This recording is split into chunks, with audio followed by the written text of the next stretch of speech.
Okay, so get ready for this, because today we're taking a deep dive into something we all do every day: American English conversations. You'd think it would be pretty simple by now, right? Exactly. I mean, we do it all the time.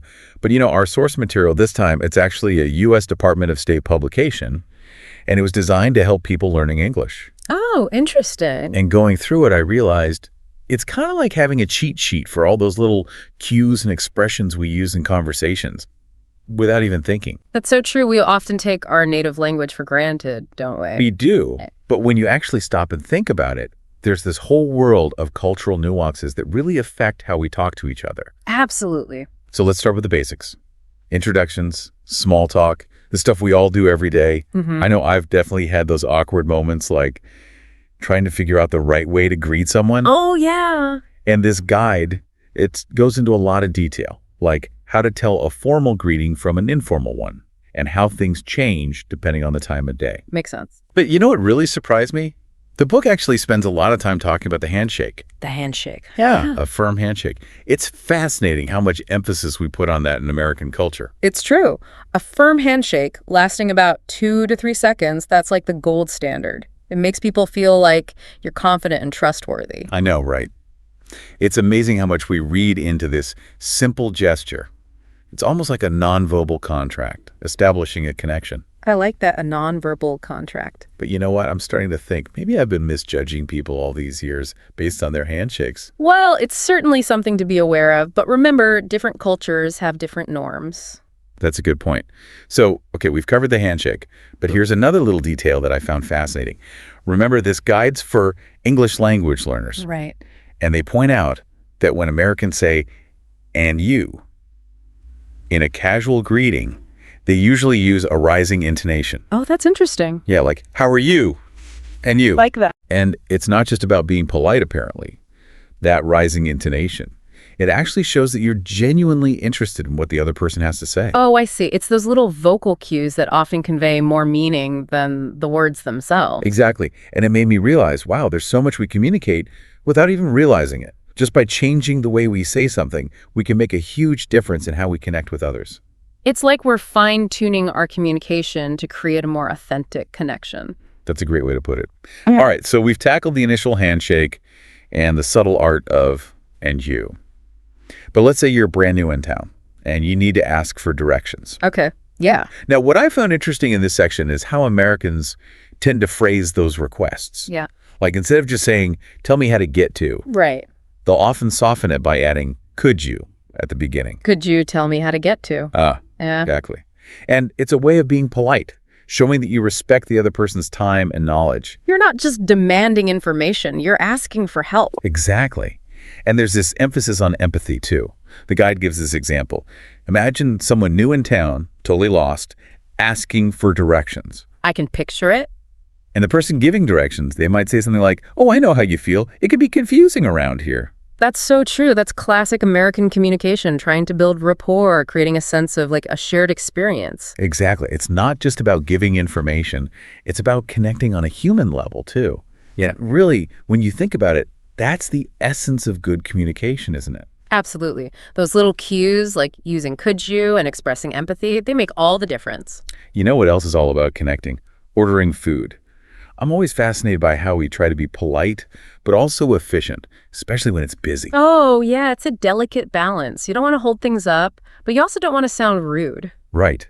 And the guide actually talks about this, how American waiters often use phrases like, "can I start you off with something to drink?" Or, "are you ready to order, or do you need a few minutes?" They're trying to keep things moving, but also giving you space to decide. Exactly. And something I noticed, they often use "can" instead of "may I," which seems a bit more casual but still polite. Is that just an American thing, or is that more common in English overall? You know, that's a good observation. "May I" is grammatically correct. It's considered more formal. But "can I" is definitely becoming more common, especially in casual settings. So it's like in those everyday situations, we're kind of choosing efficiency and friendliness over being super formal. Exactly. And it's not just the words, it's how you say them too. The guide emphasizes like enunciating clearly and using a friendly tone. It all contributes to a positive experience. Makes sense, especially in a noisy restaurant. Now imagine you're not ordering food, but you're at the doctor's office trying to explain what's wrong. Oh, yeah. I don't know about you, but I always have trouble describing my symptoms clearly. It can be tough. Even in your native language, sometimes it's hard to put those feelings into words. Right. And here's where the guide has this surprisingly useful tip. It suggests using a before each symptom you mention. Really? Yeah. So instead of just saying, I have a cough, sore throat, headache. You'd say a cough, a sore throat, a headache. Exactly. It seems like a small thing, but apparently it adds this sense of clarity, like you're presenting a structured list. It makes you sound more informed, even if you're not a doctor yourself. That's a good point. It's like a simple grammar tweak that could actually make a difference in how the doctor understands you. All right, let's switch gears from the practical to the fun stuff. Let's talk about pastimes and hobbies. Okay, now we're talking. This is where the guide gets into those colorful expressions, idioms, the ones that add that informal, fun flavor to conversations. Like shoot some hoops instead of just play basketball. I always love those kinds of expressions, but I can see how they would be confusing for someone learning English. Oh, absolutely. Idioms are tricky because their meaning isn't always literal, but they're so important. They give you insights into a culture's values, its sense of humor. So it's more than just sounding fluent. It's about understanding American culture on a deeper level. Exactly. And the guide, it does a good job of explaining those tricky expressions and giving examples. You know, another word that caught my attention was just. It seems so simple, but it has so many different meanings depending on how you use it. Oh, yeah. Just can be tricky. The guide points out that you can use it for emphasis, like, I just love that movie, or to talk about something that happened recently, like, I just finished reading that book. It's a word that can add a lot of nuance to your speech, but you have to understand how it works. It's a good reminder that even those simple words can have hidden depths. Okay, let's shift gears a bit. I was really intrigued by the section on expressing surprise or excitement. Oh, the language of emotions. That's always interesting. It is. And the guide points out that Americans often use really simple phrases for this, like, what a, followed by an adjective. What a beautiful cat. Exactly. What a delicious meal. It seems so basic, but I never really thought about it before. It's fascinating how we use those simple structures to convey really strong feelings. It's like a lot of our communication is driven by these subconscious patterns that we don't even realize we're using. Exactly. And when we become aware of those patterns, we can communicate so much more effectively. Okay, so let's talk about something that can be a little more stressful. Yeah. Dealing with emergencies. Oh, yeah, that's a whole different ballgame. I can't even imagine how tough it would be for someone who's not fluent in English. Right. It's a high-pressure situation, and you need to be able to communicate clearly. And the guide does a good job here. It gives you practical phrases for things like calling for help, like, I'd like to report a car accident, or it looks like a man is hurt. And even more important, it emphasizes staying calm and giving clear, concise information. Even when you're panicking, right? Right. And it points out something I never would have thought of.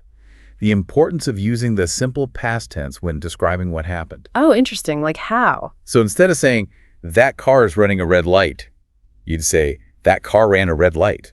Ah, I see. It creates that sense of urgency, makes it clear that something just happened. Exactly. So even in a crisis, grammar still matters.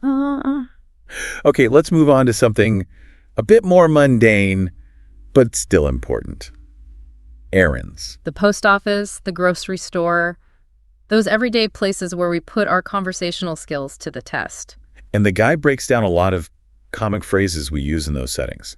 Things like, I need to mail this package, or how much will that be? You know what I found interesting? The guide talks about how we use intonation, especially when we're presenting choices. Oh, like at the post office when they ask, do you want to send it express or priority? Exactly. That rising intonation on or, it signals to the customer that they have a choice to make. It's like the subtle cue that guides the whole interaction. Right, and it shows how important intonation is for clear communication, even for something as simple as buying a stamp.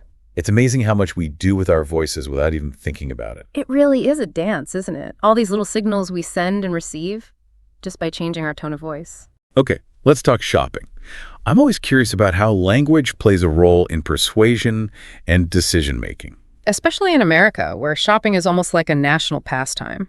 Right, and the guide gives some examples of typical phrases salespeople use, like, can I help you find anything? Or, let's see, here's a nice one. What struck me was the emphasis on trying things on. Like, it seems obvious, but the guide actually points out that "try it on" is a key phrase in American shopping culture. It's almost like a ritual, right? You have to engage with the product before you decide if you want it. It reflects that emphasis on individual choice and personal satisfaction. Now, how about weddings? I bet those are full of unique expressions and traditions. Oh, absolutely. They're a whole world of their own. And the guide gives us a peek into those conversations with phrases like, "Doesn't the bride look beautiful?" or "They're planning on tying the knot." I love those idiomatic expressions like tying the knot. They add such a nice touch to these special occasions. And they often tell you something about a culture's history and values. Tying the knot, it evokes that image of two lives being bound together, which is the whole point of a wedding. It's amazing how much meaning can be packed into a single phrase. It really is. The guide also points out that Americans often say dates in a specific way, like 14th for May 14th. Another one of those little details that can make a big difference in sounding natural. Speaking of sounding natural, let's talk about giving advice. We all do it, whether we're experts or not. It's true. Everyone's got an opinion. And the guide gives some examples of phrases for giving advice, like, "I think it's time for a change," or "Trust me, take the job." It's interesting because some of those phrases use command forms like "take the job" or "go for it." Right. It seems kind of counterintuitive to be so direct when you're giving advice. But the guide suggests that in informal conversations, it can actually come across as encouraging and supportive. It shows how important context is. A direct command, said with the right tone of voice, can be much more effective than a hesitant suggestion. It all comes back to that idea. Communication is about so much more than just the words themselves. It's about the whole package. The context, the intention, the relationship between the speakers. You know, it's amazing how language can be so straightforward and yet so nuanced at the same time. It really is. Before we finish up, there's one more situation from this guide that I think we've all been in, making decisions. You know, like planning a trip or even just picking a restaurant for dinner. Oh, yeah, I know that feeling. Sometimes it feels like there are too many choices. Exactly. And the guide actually goes into how Americans tend to navigate those situations. Like, they might suggest alternatives with a phrase like, "How about the beach?" Right. Or if they're not sure, they might say, "I need to do some research first." Yeah. And what's interesting to me is how those phrases kind of soften the whole decision-making process. It's not about "this is what I want and we're doing it." It's more like, "Let's explore the options together." It's more collaborative. Exactly. And it reflects, I think, that American emphasis on flexibility and being open to different ideas. Yeah, I see that. Oh, and there's this phrase that I think is so classic American. Make up my mind. It seems so simple, but it really captures that feeling of like weighing different options before committing to a choice. It's like we're acknowledging that internal struggle. Yeah, exactly. And it reflects that idea of individual autonomy. You know, you have the freedom to change your mind. Right. Okay, let's talk transportation. The guide gives a bunch of examples of phrases people use when they're talking about getting around. Things like, "Let's take the bus," or "It's impossible to find a taxi during rush hour." Oh, yeah, rush hour is a nightmare. I know. And what's funny is the guide even captures that feeling of just missing the bus. You know, that, "Oh no, we just missed it." I can totally picture that. It's like those little moments of everyday frustration that connect us all. Yeah, exactly. Okay, we can't forget about technology. Specifically, those moments when our phones just don't cooperate. Uh-oh, the bane of modern existence. The guide has a whole section on dealing with tech troubles, with phrases like, "The phone is cutting out," or that classic, "Can you hear me now?" Oh, yeah, that one's a classic. It also emphasizes how important it is to speak clearly, especially when you're on the phone, and to ask for repetition if you need it. That makes sense. And I love how the guide gives you different ways to ask someone to repeat themselves. It's not just, "Can you say that again?" over and over. You can say, "Did you say to pick up ink?" Or, "Could you repeat that, please?" Those little variations make you sound more natural and less robotic. Exactly. It's about being aware of those communication breakdowns and working together to make sure the message gets through. That's a really important point. And, you know, it brings us back to what we've been talking about this whole time. Language is so much bigger than just words on a page.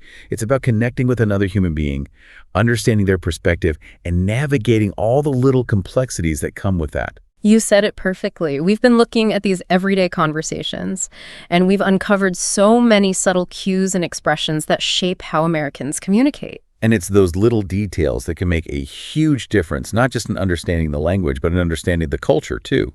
So to our listener, as you continue on your journey of learning and mastering American English, keep in mind that this deep dive has just scratched the surface.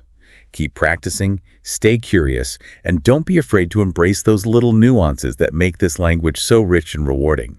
You never know what linguistic adventures are waiting for you out there.